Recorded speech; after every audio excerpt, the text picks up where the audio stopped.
Excellent, thank you. excellent talk. Thank you. Okay, next up from UC San Francisco, we have a trio of collaborators of, I believe, Professor Edward Chang. Are you all in his lab? Yeah, we are. Okay, good. Okay, introduction. Again, lengthy introductions, bios, link to pages are at lasertalks.com. So Jessie Liu, David Moses, and Sean Metzger work in the lab of Edward Chang at UC San Francisco. And their talk is about a recent invention that came out of this lab, but it is the latest entry in a long genealogy of, can I call them bionic interfaces? You know, so a fascinating new world that is coming to us. Okay, all yours. Great. Right. Share my screen really fast. Let's get this shared.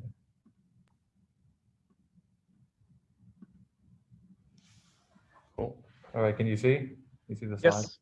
Okay, great. Yeah, thanks for the introduction. Thanks again for having us. We're happy to be able to talk today about our recent work. This project we've been working on since, this particular project we've been working on since 2019. So it's really exciting to get a chance to talk about it here with everyone. To start, I just want to introduce myself a little bit. I'm a postdoc in the lab, and Sean and Jessie are two grad students, and we all work really closely on this project.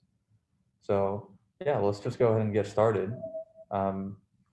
The topic is about a speech neuroprosthesis for a paralyzed person who is unable to speak naturally. And we're going to get into a little bit more about what I mean by this. Okay. So just a quick outline of the talk. We're going to start with, we're going to start with just describing what we mean by speech neuroprosthesis and some background on why that kind of technology could be important in the future. Next, we're going to actually give a brief video overview of our recent work that was developed by some of the media experts here at UCSF to help us and ourselves to help convey kind of the significance of the work. Afterwards, we're going to go into a little deeper dive into, exactly what we did and what our results were. And then finally, we'll conclude with, what are the implications of these findings and, where do we go from there? So to start, we actually want to take a quick step back and just introduce the patient population that we're interested in helping with this kind of technology. So there's many people who suffer from a variety of conditions such as brainstem stroke or ALS, and this can actually cause severe paralysis, so prevent someone from being able to move or to speak. And for these patients, I mean, you can imagine how debilitating it is to not be able to, move or speak and communicate with their family and their caregivers and others. So being able to restore some amount of their ability to communicate can have profound impact on their quality of life. Now, the existing technologies that can try to address this problem, try to restore some communication to these patients, these often rely on like eye movements, neck movements, hand movements, which may not work for every patient depending on the level of paralysis.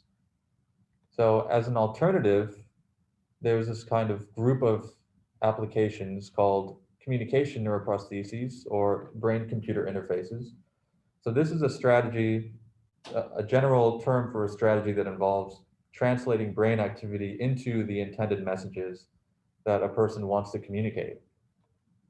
One advantage here is that the user does not actually have to have any residual reliable muscle control for that they can control volitionally. So the generalizability of the approach can be greater. So just to give a brief schematic of this concept, imagine there's a human user who's paralyzed and there's brain processes happening, neural processes. The electrical activity associated with those processes can be detected by a neural interface.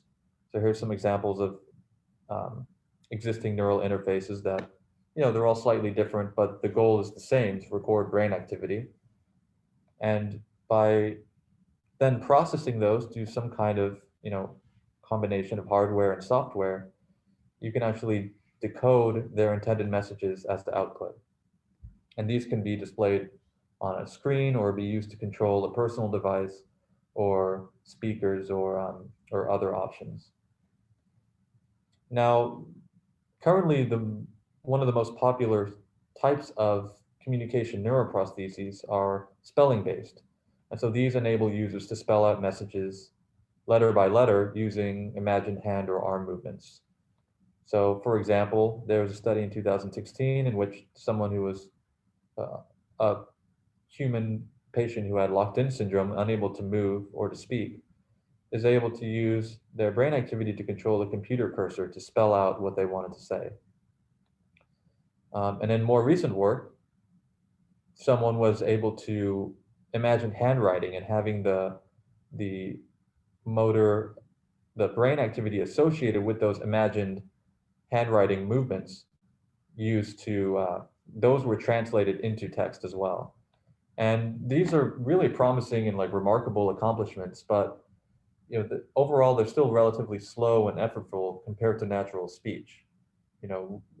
I think in our daily lives we can take speech for granted, but it really is kind of this amazing, efficient, and very rapid and effortless way to communicate. And so in our lab, we believe that a speech neuroprosthesis could potentially be the ultimate goal for communication brain-computer interface. And so what I mean by speech neuroprosthesis is any kind of technology that can decode intended speech directly from brain activity. And one, as this can lead to more natural and efficient communication methods, another advantage is that there's been a wealth of recent scientific and engineering advances in speech neuroscience that can be used to inform how we design and implement a speech neuroprosthesis. So just to give a very, very brief overview of some of the findings from our lab in terms of speech representations and speech decoding, we can start by a 2013 study by a separate lab alumnus who identified different brain activity patterns in this. So first, let me orient you. This is the brain area that has been implicated in vocal tract manipulation. So when someone is speaking, for example, controlling their vocal tract, we see brain activity in this brain region, which we often refer to as the ventral sensory motor cortex, or the VSMC. And so you can actually see when they're making different consonant sounds, ba versus da versus ga, you get slightly different recorded activity. You see, for this one, this is an electrode activity, one of these dots. So you can see that, like, for ba, you get activation in this electrode, but for da and ga, you don't.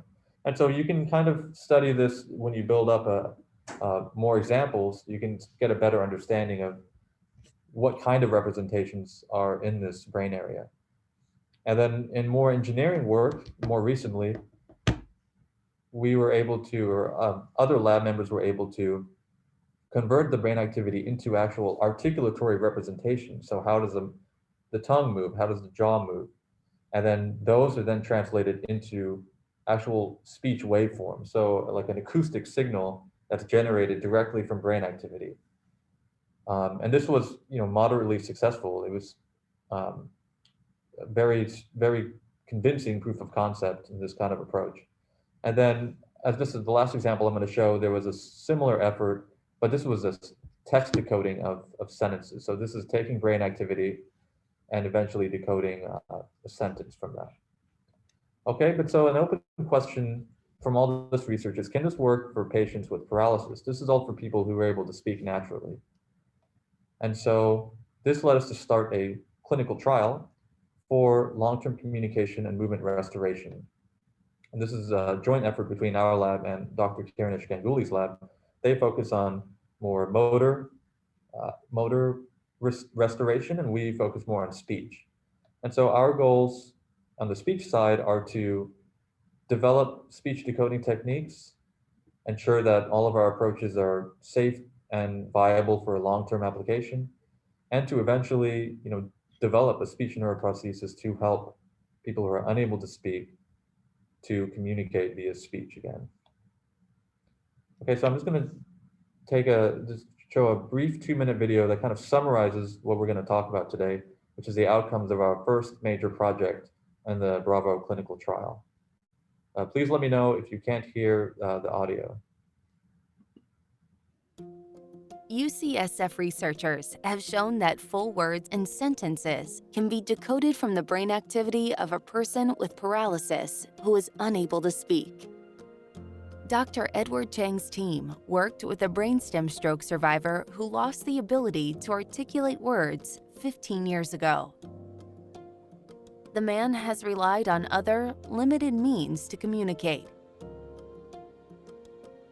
In this study, an electrode device was implanted over the brain area that normally controls the vocal tract. A question was displayed for the participant, and the device recorded brain activity while he attempted to speak in reply. A computer algorithm translated the brain activity patterns into words and sentences in real time.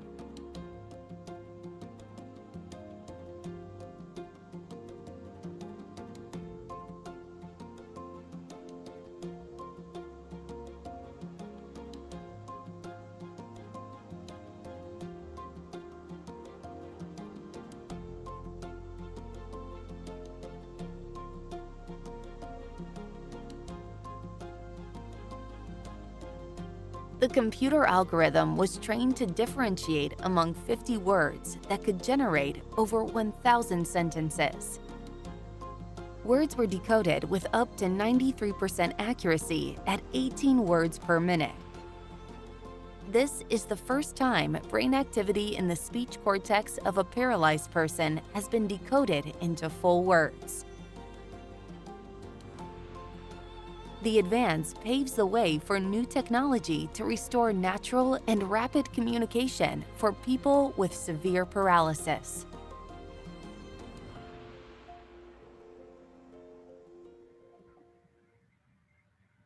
All right, so I think that video has given us a really nice overview, and we'll go into some more of the details behind some of what you, oh no.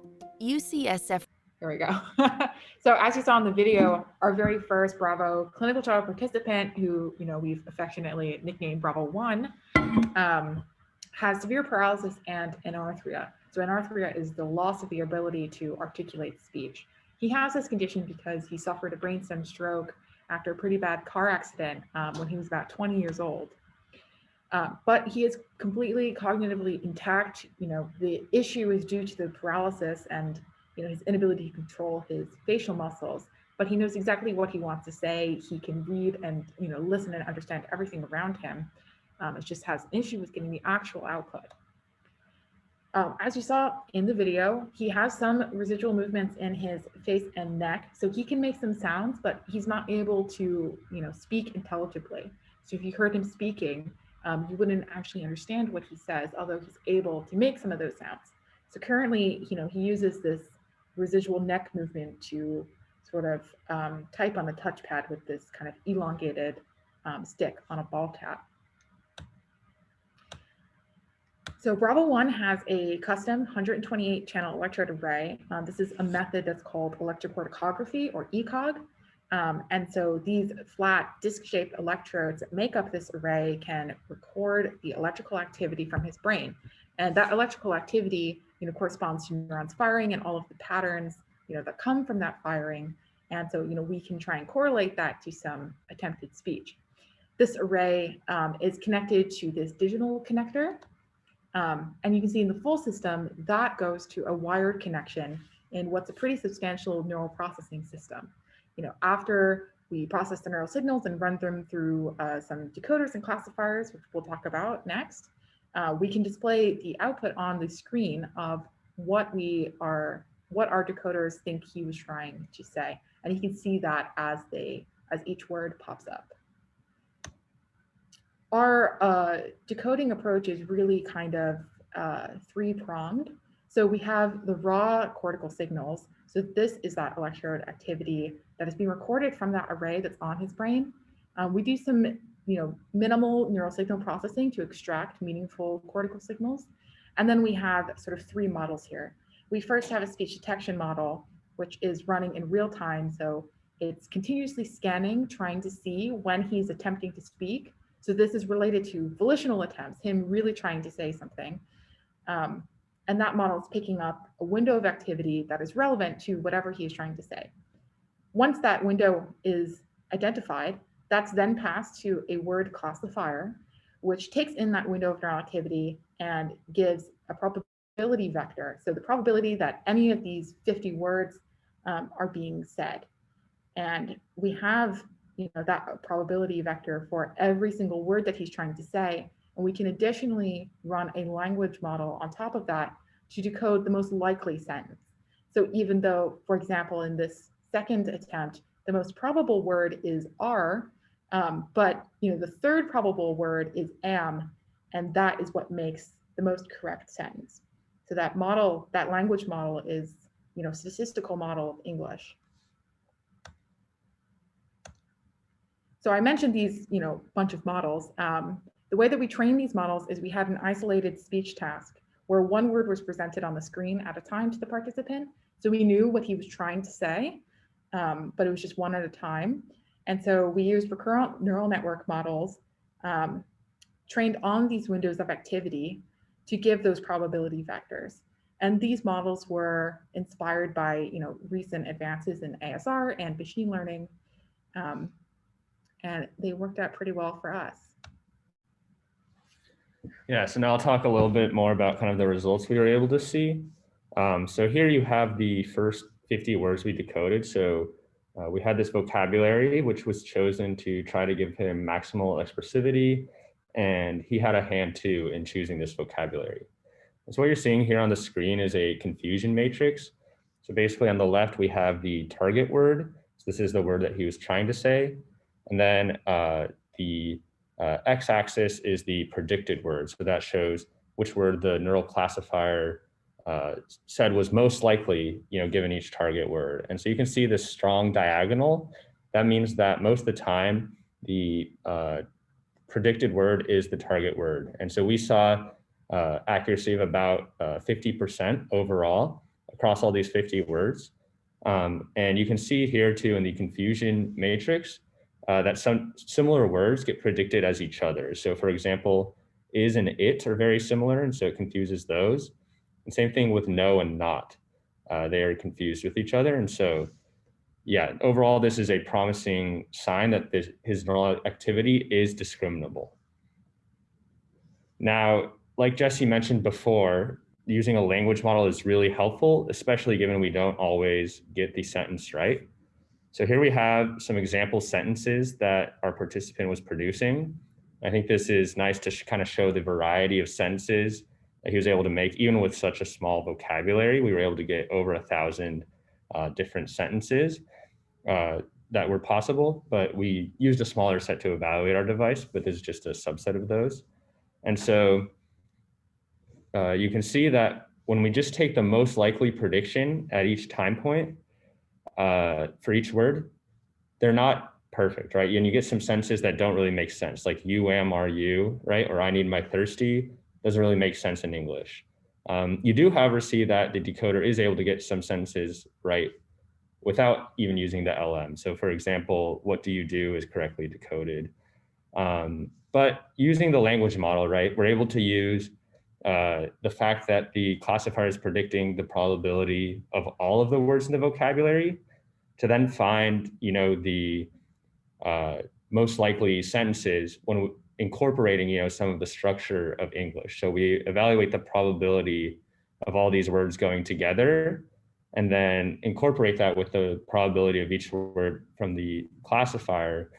And this gives us kind of our final output. And so you can see a sentence like I need my thirsty gets corrected to I need my glasses, which is more likely.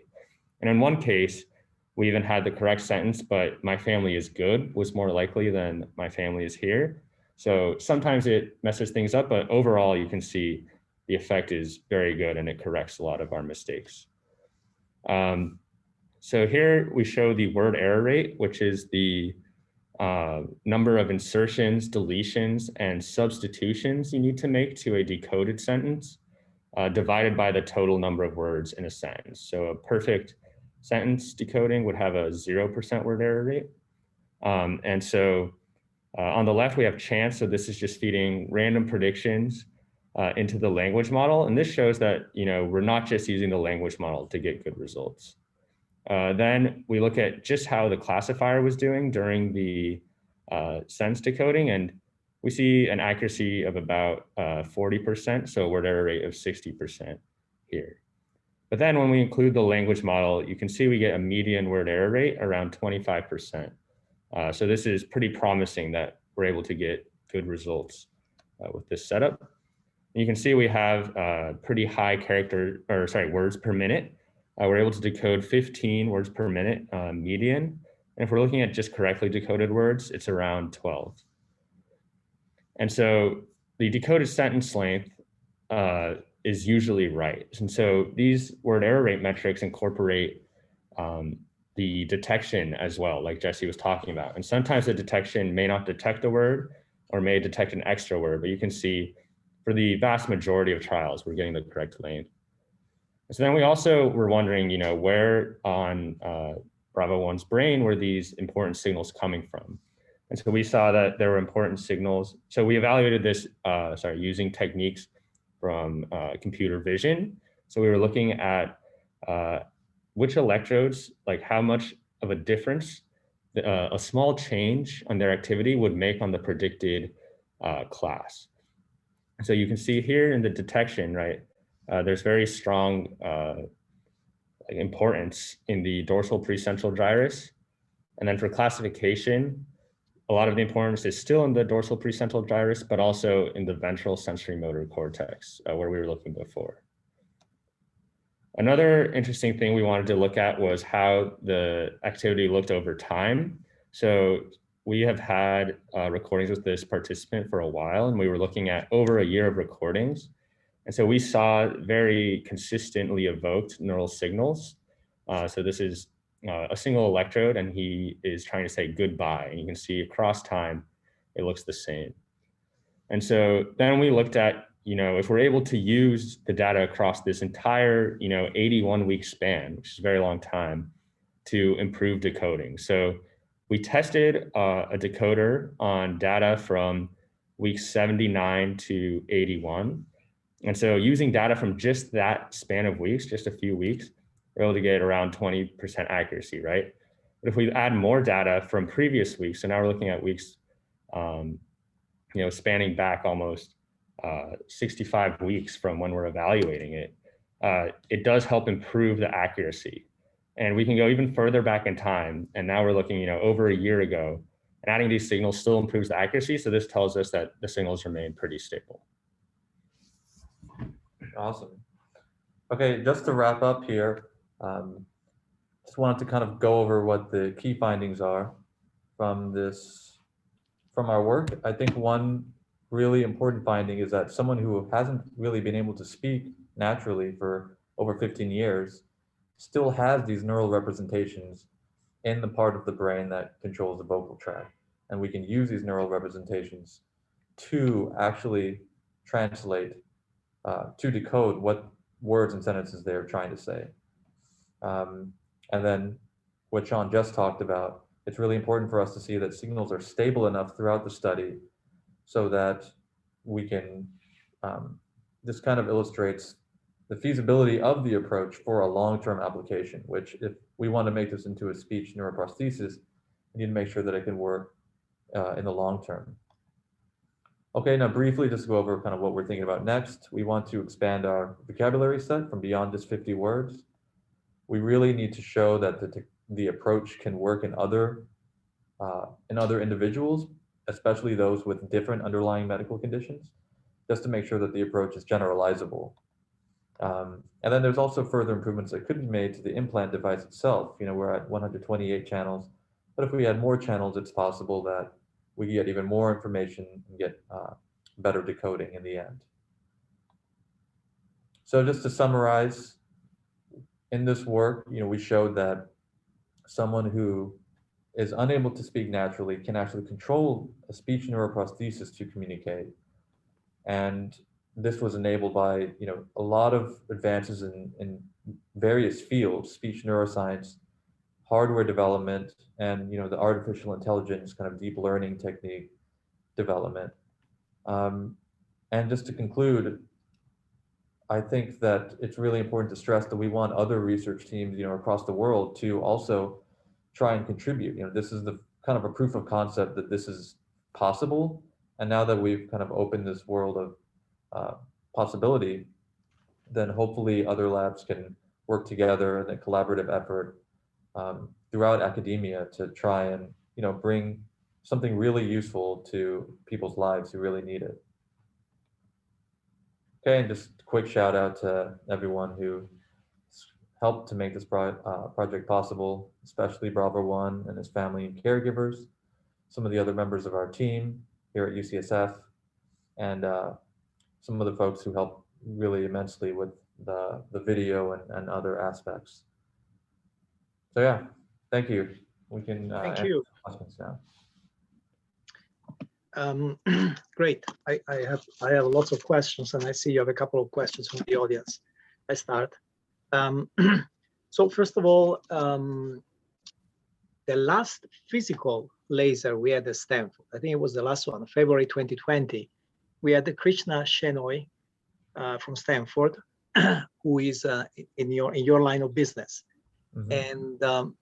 And this year they demonstrated this system where that helps a paralyzed person write words. But I think the difference that you guys come up with a word and his system reads the brain of the person and writes and picks letters, composes the word with letters.